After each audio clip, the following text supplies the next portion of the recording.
Welcome. Welcome. God, it's working. Housewives of True Crime on a It is Monday. working. Yeah. Good morning or good night or whenever you listen, Good whatever walk. you're doing. I feel like a lot of people listen to us while they walk or do the dishes. Run. Good laundry. Happy folding. Whatever it is. If Yeah. you need to get your true crime fix on, we're here for you every step of the way. Whatever you're doing, whatever you're watching. Okay, listen. Still watching Friends, you guys. I know I'm really late to the game. Yeah. But I am now fully aware of why people were so sad when Chandler died. Oh, that's sweet. Right? No, is it Chandler? Yes. Yeah, it is Chandler. Uh-huh. Yeah, because I do Matthew think, Perry. yes, after so many years of watching, you feel connected to these You people. know what is really funny is that I've still felt connected to you, and I've been making references to Friends this whole time, and you haven't been getting it. And you just have been like laughing at your jokes. She's so funny. But you guys, you know what I do all the time? I'm like, I know that unagi salmon skin roll. Tab doesn't even know what that means. She's gonna know. She's gonna know. She's gonna know all about it. She's gonna know Smelly Cat. She's gonna know the whole thing. Yeah, I am. Yeah. Lisa Kudrow. We both have been told in our lives that we both look like Lisa Kudrow. True story. Isn't that weird? True story. Yeah, both of us. And we don't particularly look like each other. No. But we both don't have small noses.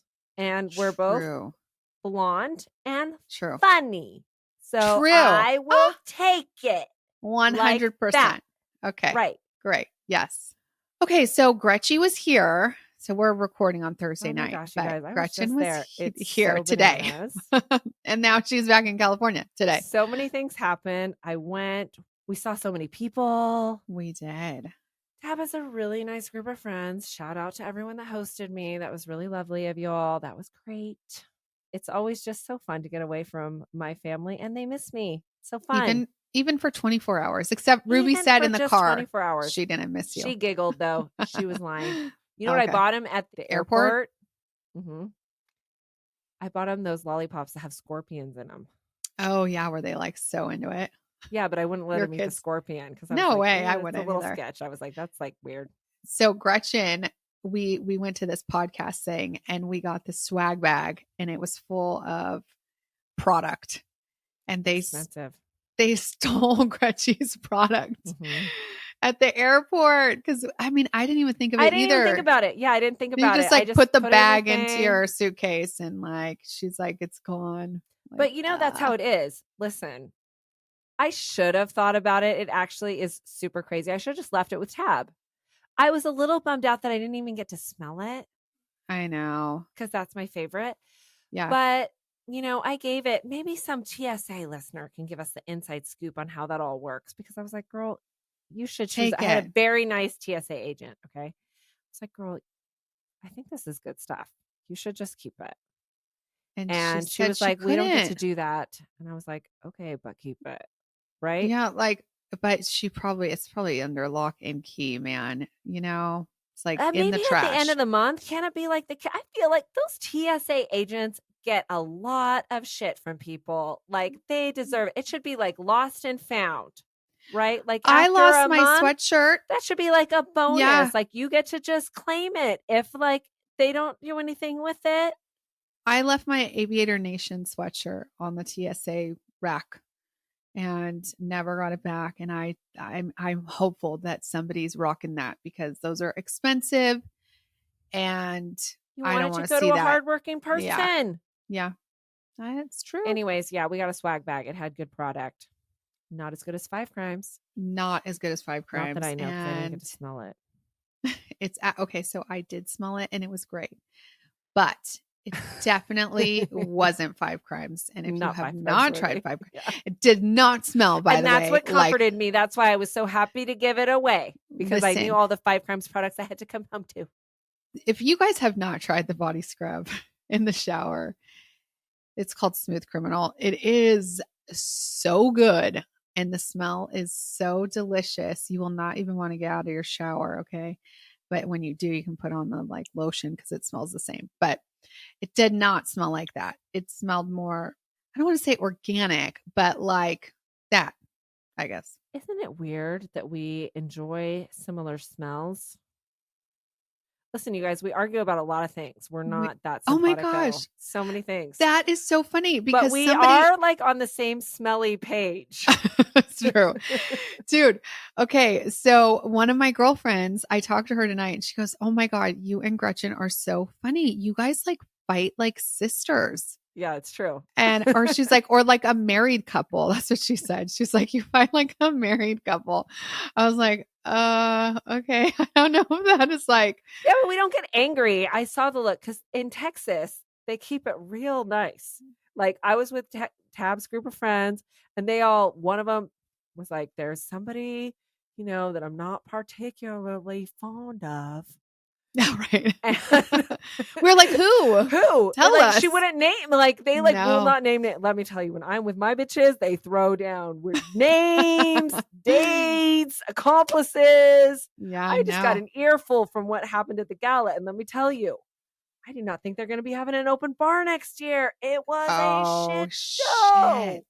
Shit happened. But I think they would all cover for each other in Texas. 100%. Well, we're having our school gala, speaking of galas, in 2 days. Open bar also. Better not be the Orange County crazy. Better not be. Better not be. It will be. I think you grow them nicer there. I hope so. But they're all transplants over in the Texas. I think you just behave yourself like in your own environment. It's like a different environment. Okay. Yeah, true. All right. Well, I will tell you who do not behave themselves. Oh, I can't wait. This case is bananas. Okay. Are you ready for it? I'm ready for it. All righty, Gretchy. For 2 weeks in a row, we are headed to the Windy City. Chicago again. Chicago. Yes. A suburb of Chicago, but I feel like Chicago, it's like. Should we go for a St. Patrick's Day? That's where they dye the river green or something. In Chicago? Mm-hmm. Wow. I don't know. Maybe. I do like it there. I do think it's very fun. And you could have your beef sandwich, your Italian beef sandwich on St. Patrick's Day, which doesn't really go together, but it would taste. You would have to have delicious corned beef. Yeah, I don't know about that. So I just want to give a little disclaimer before we begin, because we typically do not do cases with children. And this one has a death of an unborn child. So it might be a little triggering, but I don't think that much. Just want to say ahead of time. Okay. So we're going to Deerfield, Illinois. Okay. And I say Illinois, but it's Illinois. Illinois. People don't like that I say the S in it. And Deerfield is anything I say. It's okay. Right, I know. Turns out, it's fine. Who cares? Illinois. Deerfield is an adorable little town. It's actually known as a village, the village of Deerfield. Oh, this is so funny. Okay, I just have to say this. Do you know this? Do you know Deerfield? No, but Deerfield is a real cute name. Tabitha lives in a lovely housing community. I'm not going to say the name, but y'all understand because we host a true crime podcast and that would be weird. But it's got one of those real cute names. Yeah, like Deerfield.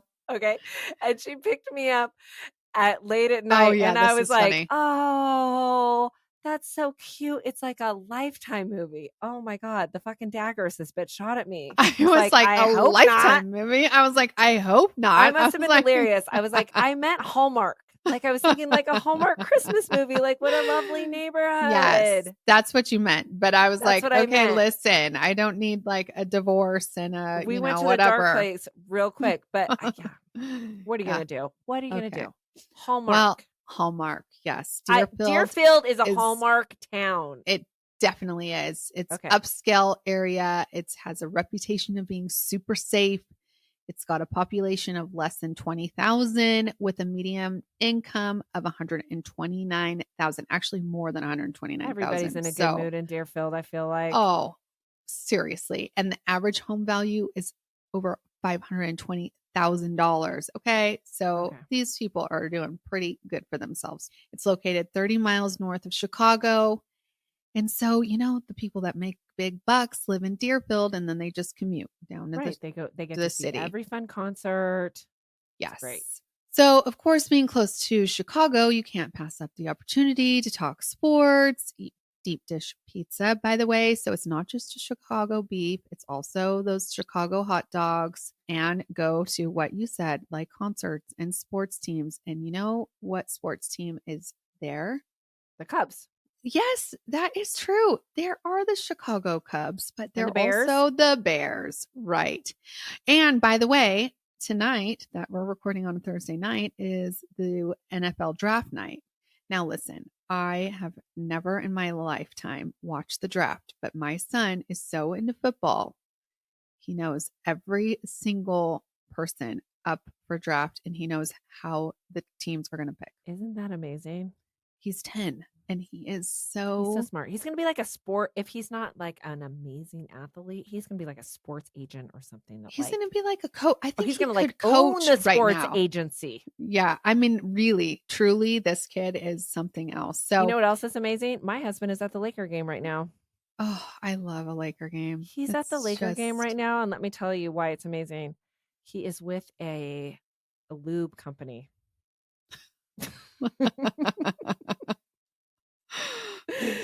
Because lubrication is an oil. Mm-hmm. Mm-hmm. Yeah. And I've only made like 10 jokes since I got home from Texas about lube. Oh my gosh. Okay. Not a dozen, just 10. Great. You're on to the 11th now. Mm-hmm. By the time this podcast is over, we'll for sure have another one. Like, hope you had fun night out with the lube. Okay. Well, Rhoni Reuter was born September 6, 1965 in Potosi, Wisconsin. And I probably am totally saying that wrong, but you guys can just suck it. Okay. The catfish capital of Wisconsin, to parents Douglas and Landa Reuter. She had two brothers, Wade and Thad, graduated from Potosi High School in 1983. And then she got a degree from University of Wisconsin Platteville and then made her way to the Windy City, Chicago. Ronni did not waste any time and found herself a dream job working in the fashion industry for Marshall Fields, which, have you heard? Yeah, it's like a big department store chain. We don't have it in California, but I know that it's a thing. Yeah. She was a total disco biscuit. Okay. Gorgeous, intelligent. She really had the world at her fingertips. In 1989, she met a real handsome professional football player named Shaun Gayle at a charity event. Shaun, he was a Chicago Bear. And when you got an athlete, they become like celebrities, right? Mm-hmm. And he was one. He was the safety for Chicago Bears. And he also played in, which my son probably would know, there was a pinnacle season, 1985, where ESPN still to this day, Gretchy, says they were the greatest team in NFL history. Oh, really? I didn't know that. And I fancy myself a little football-y. Do you know what the Bears people say? No, I don't. The Bears. So cute, It is cute. It's actually like how the Saints have like the who dat, Yeah. Okay, so Shaun ended up playing for 10 seasons on the Bears, and we've talked about this before. Like, that's a super long football career, right? Yeah. He retired in 1996, and for 18 years, Ronni and Shaun were in a bit of an unconventional relationship. In all the years they were considered a couple, they maintained an open relationship. They never moved in together. Marriage was not even a question. It wasn't even considered when Ronni found out that she was pregnant with Shaun's baby. And when she found out that she was having a little girl, they both were super stoked to have a kid, but they weren't going to get married and they weren't going to live together, which I think, to me, seems strange, but maybe it's not to some people. I mean, you do you. But when I got ginormous and felt disgusting for how old are my kids? 9 months. Yeah, for the 9 months I carried them and now they're 11. Still happening. And 11 years after. I needed someone by my side to feed me and tell me I was pretty. Yeah, it's true. Does your husband do that? Every day since. I don't know. My husband, I wish he would say I was pretty. Conventional relationship worked for yeah, it works better for me too. Oh, by the way, I think I didn't tell you that they decided to name their baby Skylar. So leading up to baby Skylar's birth, Ronni was still working 2 jobs. She even though she was dating this like fancy pants, like professional athlete, she still held her own. So she was working 2 jobs, one at Macy's. That was the company, the parent company that bought Marshall Fields. And she also had another job. I mean, girlfriend was like real independent. And then on the morning of October 4th, 2007, Ronni was getting ready to leave her condo to go to work. And as she opened the front door, someone flung it open towards her. And standing before her was a masked intruder holding a gun. Ronni did what I think we all would do and start screaming. And then she was hit by the first shot. It threw her back into her counter on her kitchen, and then she fell to the floor. The assailant followed her into the condo, and Ronni was not going down without a fight. She kicked this person with her foot and landing it squarely in the person's shin, but the gunman had it in them to just keep shooting. The gunman kept shooting, hitting Ronni a total of 6 times until she eventually stopped fighting back. At least 2 of the rounds went into Ronni's arms as she tried to shield her pregnant belly, and 2 bullets ended up going through her midsection. The gunman pulled the trigger one last time, hitting Ronni in the back of her head, essentially like executing her. And both her and her unborn baby unfortunately perished. The shooter paused to look at an ultrasound picture and then took a silver and pearl bracelet from Ronni that was engraved with the word pregnant on it. And then they ran out the door. The neighbor heard some commotion and called Ronni's home phone, but got the answering machine. And this is like what she said. She says, "Ronni, it's Christina downstairs. Are you okay? I heard a woman screaming pretty loud, and I don't know, but then it quit. Would you call me, please?" She hung up the phone, and then she did what I think most people probably wouldn't do. She called 911. I feel like would be like, oh, we'll hear back from her and not really think so like this might be something like bad. Okay, I think you and I would call 911. Well, we're extra. Yes, I've called 911 plenty of times. We have called 911. I mean, I think I can call. I have called 911. I mean, not more times than I can count, but I know there are times that I've called and not remembered. Like, I don't really hesitate. I don't either. And listen, I almost called 911 on a rooster, remember? And Ren came in. So not because it was annoying. She's not that big of a bitch. Because the rooster, she thought it was a thing. I thought the rooster sounded like a screaming woman. And so I was ready to call. 911 because of the ice machine one time I thought was a prowler. Oh my gosh. Okay. Yeah. So yes. Okay.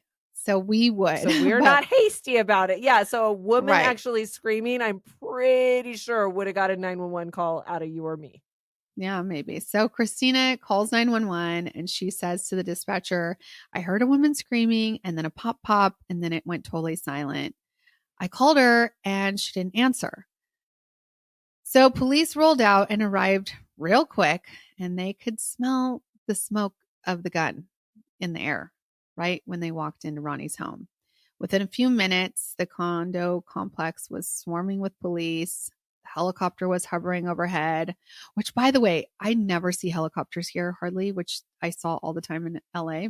But today I saw one and there was a big motorcade. I mean, like so many motorcycles, and all the freeway was shut down. And there was just like over every overpass was just police and fire trucks and ambulances. And somebody died.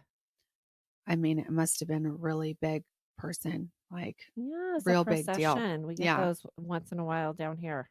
So the 911 system in Deerfield was blowing up from the community. I mean, what the heck was happening here? And everybody wanted to know.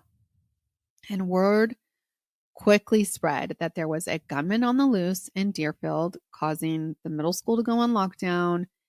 Police tried to sort everything out, and eventually the lockdown was lifted, and people were assured that there was no imminent danger in the town. Which I'm like, are you sure? Are you sure? That's so scary. I know. Especially, we just heard another story about something like this. So, anyways, as police gathered evidence at Ronnie's place, they noted that there were no signs of forced entry and really no signs of a struggle. One neighbor said they saw a person wearing dark clothes, face paint, and a wig going upstairs towards Ronnie's apartment. Shortly after that, they heard Ronnie scream, some banging noises, and a crash. Another neighbor said they saw a thin, possibly African-American boy in his teens that they thought might have been wearing a wig run across the parking lot shortly after the crashing noise. The person got into a small black car and then left the parking lot.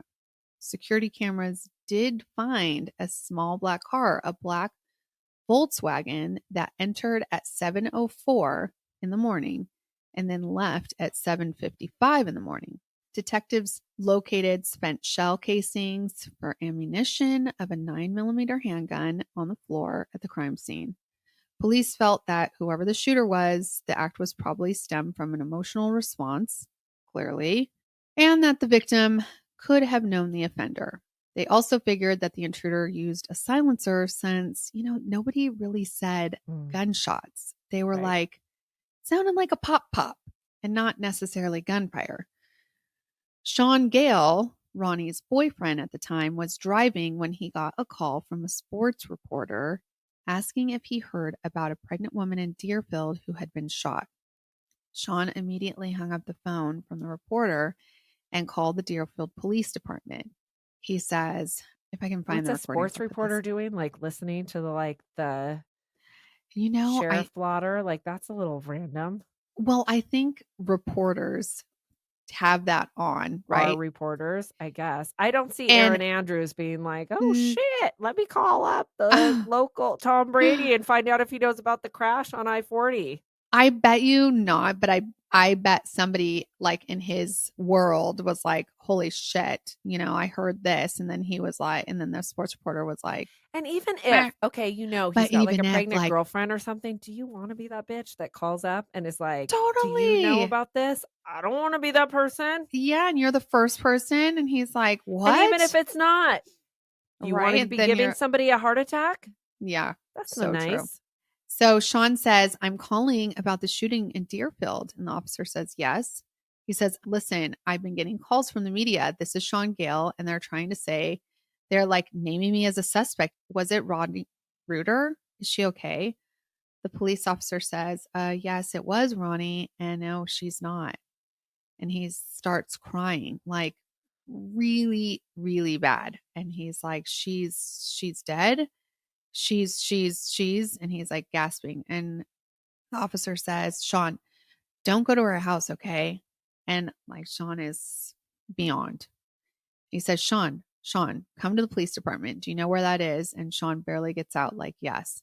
And then the police officer says, Shaun, where are you right now? And he says, I'm on Deerfield Road. I got to call her parents. And then Shaun went straight to the police department, where he spent the next 10 hours being interviewed about his whereabouts and his relationship with Ronni. He got his hands swabbed. He told the investigators that he was supposed to be at a physical therapy appointment, but then decided to go get his hair cut instead. Those haircuts are sus. My husband gets his haircut way too often. And we've heard about that girl, yeah. We don't like her. Or maybe we like her. I don't know. It's a new girl. I don't know. He doesn't go to that location anymore. That's right. Yeah. Okay. So detectives thought Shaun looked, upset. He was visibly shaken. But they also thought, it's kind of sus that he called the police like so soon after Ronni was shot. I want to know if he had a fresh trim. You could tell. True. Another thing they noticed was that he became like real suddenly composed and reserved. As the questions went on, Shaun's timeline was like a little bit off. What they did the night before, what time he got up, and what time he left his apartment. But he maintained his innocence during all of the questioning. And when police asked him about any other women in his life, Shaun started writing out a very long list of women's names. 18 of them, actually, Gretchen. That's why your little dreamboat son, he might not be the athlete. He's going to be the sports agent. I know, right? Because that would just break my heart. I know. Okay. So these were the women that he had either gone on a date with or gotten the number from or been romantically involved with for the last 3 years. Shaun's barber did back his alibi that he was at the barber shop, and surveillance footage showed his car leaving his apartment around the time he said that he left for the barber. The swabs did not come back with any gunpowder, and he eventually was eliminated as a suspect. But since he was such a big part of Ronnie's life, the police still wanted to look into his personal life. So they executed a search warrant on his apartment, and they seized his personal computer. One of the names on the list Shaun provided was a name Monika Kurowska. He had dated her a year before. She sounds hot. She was hot. She is hot. She was a fitness model, personal trainer from Poland. You can imagine how hot she was. And they met at a Bears event. According to Shaun, he and Monika dated for about 9 months, and the whole time she assumed that they were monogamous. Monica. Dude, I know. And like, Shaun, seriously, if you're going to tell Ronni you're dating other women, tell the other women you're also dating other women, you know? Yeah, just don't advertise you're monogamous. Yeah, right. Well, Monika found out that she wasn't the only one when she decided to pop over to his place one night, and she saw him through the window with another woman. Monika was just popping over. That's called stalking. Well, I don't even think so. Like, if you thought you were just like this guy's girlfriend and you're like, oh, let me. There's one thing to do a drive-by. There's another thing to get out of the car, look in the window. It's true. It's the difference between us and crazy. Yeah, maybe you're we right. straddle the line, but we don't cross over the crazy street. Okay. That's true. It's true. Okay. So Monika was real pissed, and she tried to get Shaun to answer the door. See, that's crazy. Yeah. And when he refused to open it, she knocked on the window so hard it broke. Yeah. Okay. Okay. My point. Exactly. And then after that, Monica's like, peace out. Like, we're done. Okay. Which fair enough. I'm good.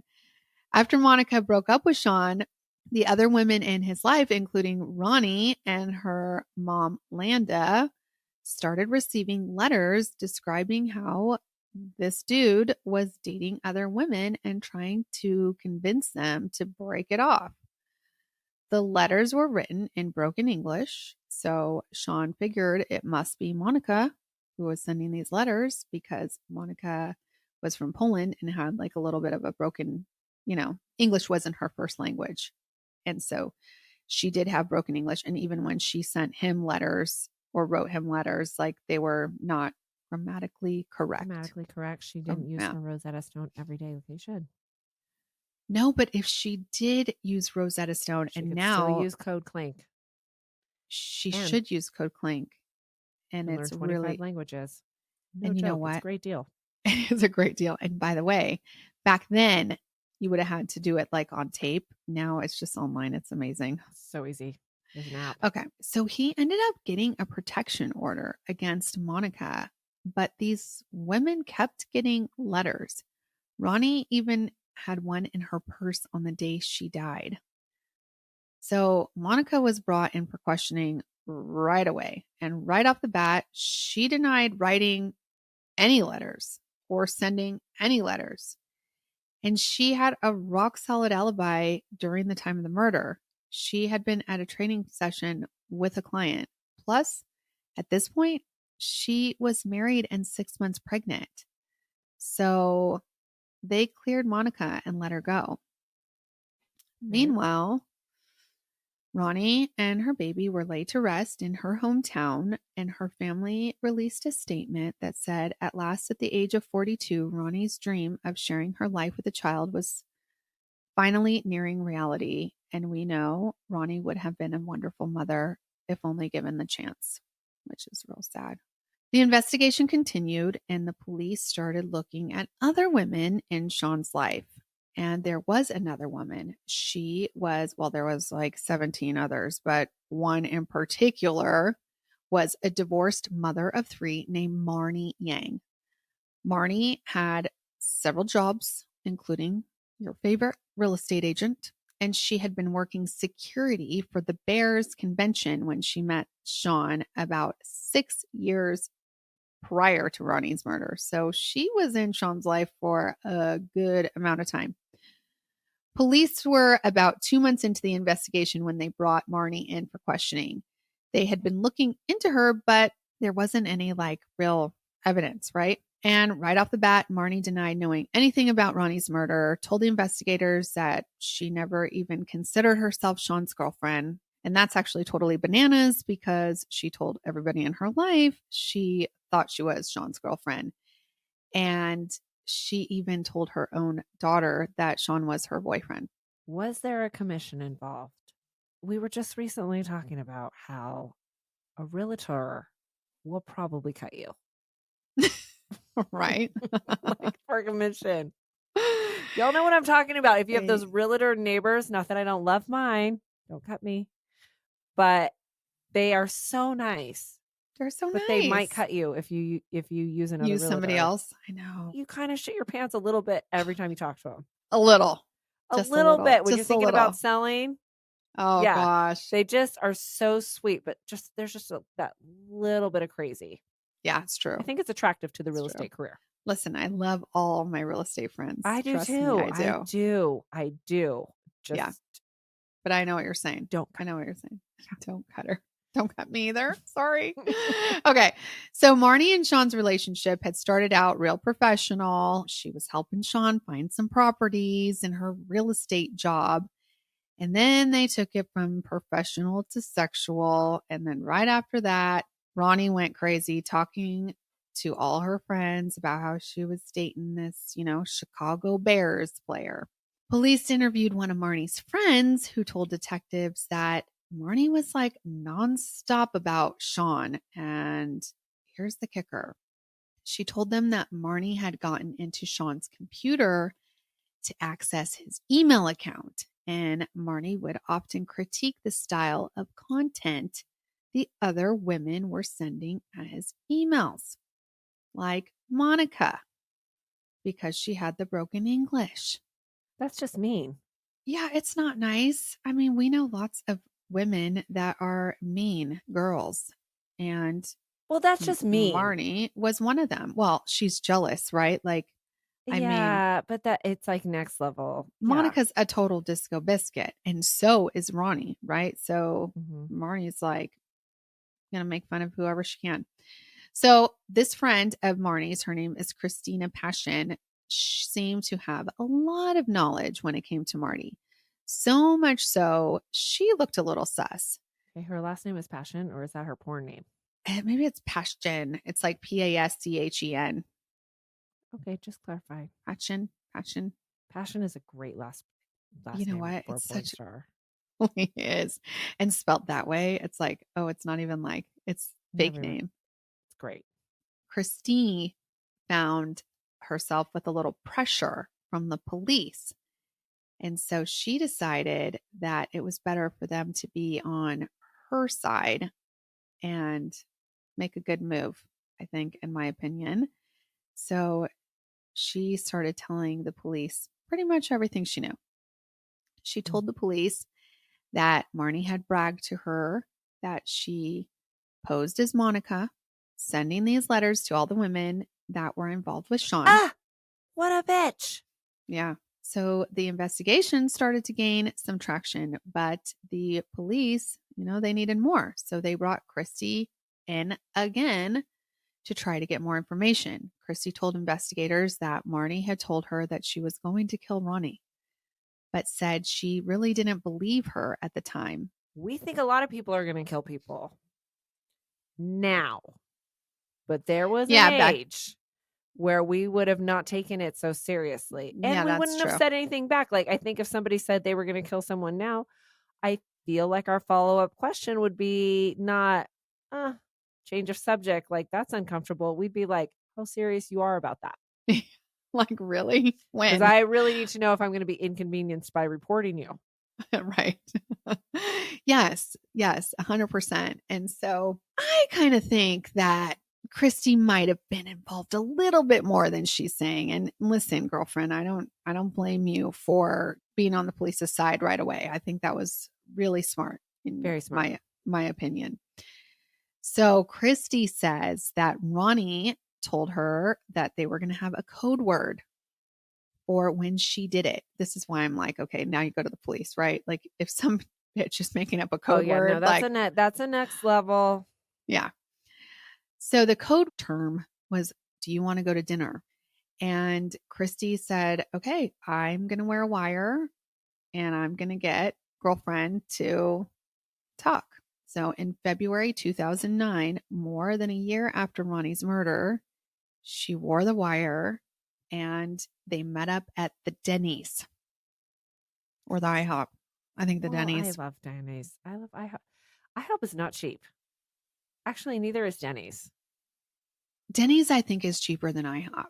Let me tell you, some of those breakfasts are like, I ordered my kids like French toast. I don't know how you do it. It comes with eggs and bacon and all kinds of shit. It's like $16 a piece. Okay, listen, the Cracker Barrel is where it's at. It's cheaper. Cracker Barrel is where it's at. We have a lovely establishment called Stacks. If you're ever in Dana Point, I recommend. Cheap AF and so delicious. And who needs that much breakfast? Yeah. Okay. I don't need a full stack and omelet and eggs and whatever. Well, we both don't eat eggs anymore. I just need a breakfast under $10. I know. That's what I need. Seriously. I know. It's true. Okay. So Christy agrees to wear the wire. They go to Denny's and they meet up, and Marni did not disappoint. She started telling Christy that while the police were running around looking for the teenage shooter, she had taken the gun she used, covered it in cement, put it in a bucket. Then she took the bucket and threw it in a dumpster in Chicago. Marni bragged that the gun was now under a year and a half's worth of Chicago garbage. The wire also picked up Marni saying that if the cops had their ducks in a row, they'd be at her doorstep with a pair of handcuffs for her. I mean, girlfriend was like super cocky. Really loose lips. I know. They finished breakfast and then both left. And then they were like, hey, listen, Christy, we want to get some more deets, right? So they got Christy to go back to Denny's the next day, and freaking Marni buys it, like eats it right up, right? So they meet Denny's again. 2 days in a row. I'm really impressed. When I think of Denny's, I think of the like fried mozzarella Grand sticks. Slam. I feel like, well, yeah, I mean, a Denny's breakfast moons over my hammy like once a year. But late night Denny's, delicious, worth every penny. I would never complain. Totally. Yeah, totally. Yeah. Okay, so this time Marni tried to be careful telling Christy about what happened. She like leaned in and whispered. She wasn't so like cocky about it. She says, I stood outside on the carpet in the hallway and she opened the door. Okay. I was in. I had a wig on. I had dark sunglasses, this big, covering my face. And Christy's like, I know. Christy's like, wow. Then she says, I had a hoodie on. Okay. I had dark makeup on my face and I had gloves on. Okay. When she opened the door, that's when I brought out the gun. And then she saw it. She started screaming and I just let her have it. She's like the worst human ever. The worst. She says she took 2 big steps in the kitchen. She keeps saying, okay. And then she's like, I left. How's that going to work out for your parole, bitch? Because you're clearly not even sorry. You're talking about this like a year and a half later. Yeah, no remorse. Stone cold killer. Yeah. Christy says, well, okay, you said it was dark. And Marni says, yeah, it was dark. I didn't touch anything. I took like maybe 2 steps in. Christy says, what did you see? Marni says, everything was in shadows and the kitchen was dark. Okay. In fact, it was so dark, I wasn't even positive that I was making straight shots. Okay. She opened the door and all she saw was a dark skinned person with sunglasses holding a gun like this with a hoodie on. And then she started screaming. So I took the first shot. I remember screaming because at one point I realized we're at this point of no return. You can still return. You don't have to shoot. Yeah. So she just kind of goes on. I mean, she really just lays it out there on this tape, right? Marni went on blabbing about how she rented this black Volkswagen, put different plates on it to throw people off.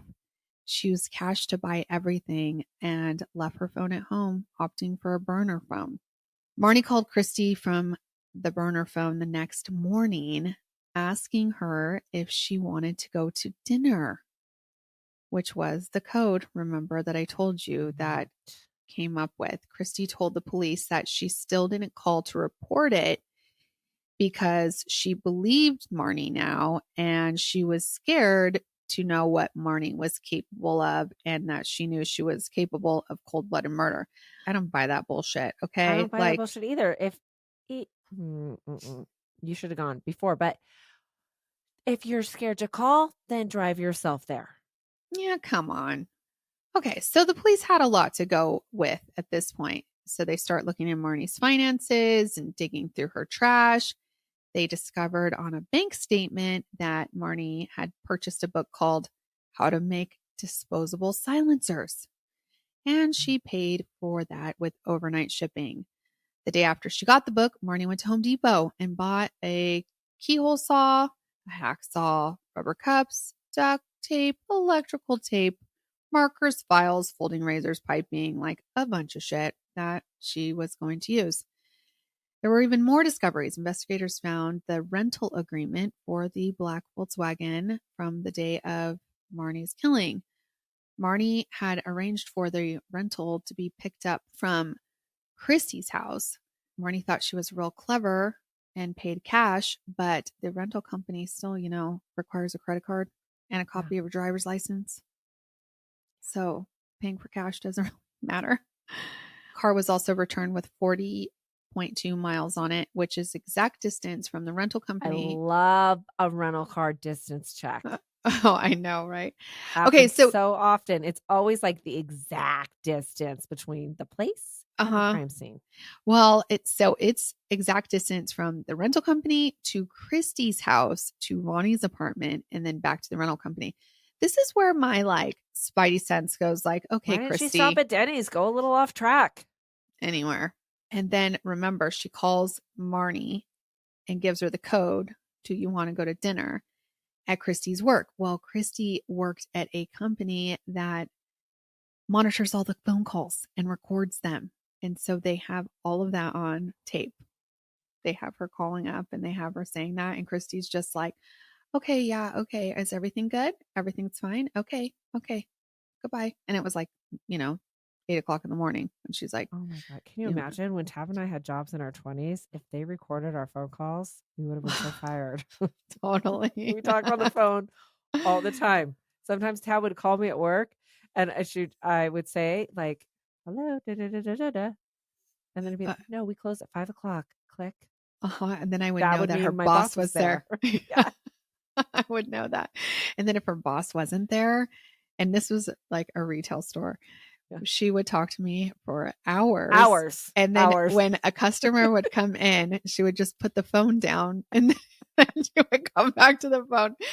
I mean, seriously, the worst. It's like now our kids get in and out of the car. It's like just life goes on. We're still talking. Oh my God. It's so funny. Okay. So Christy was pouring out a lot of information. She told the police the same night as the murders. Marni came to her house, suggested they go for a drive. As they drove around Arlington Heights, Marni threw things in different dumpsters, which really reminds me of that other case you did, where it's like, girl, you are an accomplice. Let's not act like you didn't know this shit was going down, okay? You went to multiple dumpsters. Christy saw packaging from gun grips, a black wig, clothing that went in the dumpster. At a banquet hall, Marni got out and buried a small object. I mean, this is like really bananas. Yeah, no. Uh-huh. And then the police went to that banquet hall that Christy told them to go to dig in that area. And police found that medical alert bracelet that had pregnant engraved in it. Remember I told you she took that? Oh, that's why. Okay. Uh-huh. After showing family members, they verified that bracelet was Ronnie's, taken from the condo. Police, after all this, they obviously had enough evidence to make an arrest, and they brought Marni in for custody in March, 1 month after Christy had worn that wire. Marni went on trial in March 2011. And weird, interesting fact, Marni's attorneys made a request for her to be able to get her hair colored and cut and wear makeup to the trial. The defense made this request to the judge before jury selection was made because they said Marni should look like a snack instead of a sack.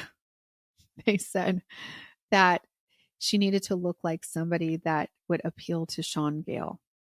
Because, like what happens in the Clink, you'd kind of look worse for wear. Before the Me Too movement. That is not the language we use anymore. A snack besides a sack? Yeah, who uses that? I don't even care it. Sack. The lady whore. A lady whore. She's not a lady. Just kidding. She's anything but a lady. I'm kidding. But I have a thing. Growing up with the name Gretchen was not my favorite. Mm-hmm. One of the names I really wanted was like Marni or Marla. Oh, I have a friend Marla, and she is a total dissociate. Like she's always put together. Always. Like I grew no up matter next what to these time Marla of day. And Michaela's, and I'm sure they're lovely people, but I was like, oh my God. You're like, just I'm really Gretchen. like to transplant lives and take your names. I'm Gretchen. Yes. Yeah. Okay, the request was denied, by the way, and the trial got underway. A parade of witnesses were present by prosecution, including Emily Yang, Marni's daughter, who testified that her mother told her she was sending the letters.